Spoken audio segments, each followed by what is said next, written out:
बोलो शंकर भगवान की जय। सावन के महीने की सोमवार व्रत कथा। श्रावण मास के सब सोमवार का व्रत करने से वर्ष भर के सोमवार के व्रतों का फल मिल जाता है, जिसके करने से भगवान शंकर माता पार्वती का आशीर्वाद मिलता है। सभी मनोकामनाएं पूरी होती हैं। सनत कुमार ने भगवान शंकर से कहा, हे महादेव, अब मेरी इच्छा श्रावण महीने के सोमवार व्रत की कथा सुनने की है। भगवान शंकर ने कहा, सनत कुमार, रवि मेरी आँख है, उसका महात्म्य भी श्रेष्ठ है। क्या मैं पार्वती सहित सोम महात्म्य का वर्णन कर पाऊंगा? मुझसे सोम महात्म्य का जो वर्णन हो सकेगा उसे मैं तुम्हें बताने का प्रयत्न करता हूँ। चंद्रमा का दूसरा नाम सोम है। सोम ब्राह्मणों के राजा हैं। यज्ञ साधन सोमलता का नाम है। अब तुम ध्यानपूर्वक इन नामों के कारण को सुनो। सोमवार मेरा स्वरूप है। 12 महीनों में सोमवार का व्रत करना उत्तम है। यदि वर्ष के सब सोमवार के व्रत करने में कोई असमर्थ है तो श्रावण मास के सभी सोमवार का व्रत करना चाहिए। श्रावण मास के सब सोमवार का व्रत करने से वर्ष भर के सोमवार के व्रतों का फल मिल जाता है।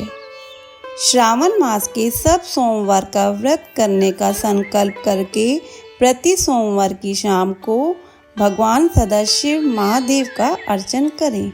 षोडशोपचार से पूजन करें और एकाग्र मन से कथा सुने। मैं तुम्हें सोमवार व्रत की विधि बताता हूँ, ध्यान लगाकर सुनो। श्रावण मास के पहले सोमवार के दिन भली भांति स्नान कर, श्वेत वस्त्र धारण कर, काम, क्रोध, अहंकार, द्वेष, चुगली आदि को त्याग देना चाहिए। मालती, मल्लिका आदि के सफ़ेद पुष्पों तथा अन्य पुष्पों से तथा अभिष्ट उपचारों से मूल मंत्र ओम नमः शिवाय मंत्र से पूजा करनी चाहिए और हाथ जोड़कर भोलेनाथ का ध्यान करना चाहिए। उग्र उग्रनाथ भव शशिमौली का ध्यान करना चाहिए। देवेश का मनोहर उपचारों से अर्चन करें। इस व्रत के पुण्य फलों को तुम्हें बताता हूँ। सोमवार के दिन जो भक्त पार्वती सहित मेरी पूजा अर्चना करते हैं वे पुनरावृत्ति से रहित दुर्लभ लोक प्राप्त कर लेते हैं। इस महीने के नक्त व्रत के पुण्य को संक्षेप मात्र से कहता हूँ। देव तथा दानों से 7 जन्म के अभेद पाप नक्त भोजन से नष्ट हो जाते हैं। इस उत्तम व्रत का उपवास करना चाहिए। इस व्रत के करने से पुत्र एवं धन दोनों की प्राप्ति होती है। वह व्यक्ति इस लोक के सभी भोगों को भोग कर उत्तम विमान द्वारा शिवलोक को जाता है और वहाँ सबका पूजनीय बन जाता है। इस संसार को असार जानकर, तन मन धन को चलायमान जानकर व्रत उद्यापन करना चाहिए।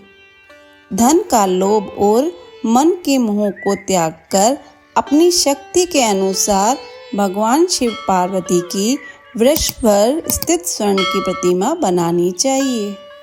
सुंदर लिंग तो बृहद मंडल बनाकर उस पर घट स्थापित करें। 2 सफ़ेद वस्त्र से ढकें।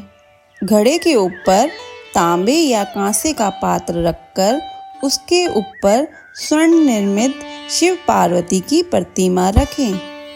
श्रुति, स्मृति तथा प्राणिक मंत्रों द्वारा शिव की पूजा करें। पुष्पों का मंडल बनाकर उसके ऊपर एक रमणीक चंदोवा बांधें। रात्रि जागरण करें। अपने गृह सूत्र विधान द्वारा बुद्धिमान को अग्नि की स्थापना करनी चाहिए। सर्वभव नाशन आदि 11 नामों से हवन करना चाहिए। पलाश की लकड़ियों से 108 आहुतियाँ देनी चाहिए। घी, तिल तथा बेलपत्र आदि द्वारा ओम नमः शिवाय मंत्र से हवन करना चाहिए। इसके बाद आचार्य का पूजन अर्चन कर दक्षिणा में गो देनी चाहिए। 11 ब्राह्मणों को भोजन कराकर उनको कांसे के घड़े देने चाहिए। देवता पर चढ़ी सामग्री आचार्य को दे और प्रार्थना करें कि मेरा व्रत पूर्ण हो। इस व्रत से भगवान शिव प्रसन्न हो। आदर पूर्वक हाथ जोड़कर पहले ब्राह्मणों को फिर आचार्य को विदा करें।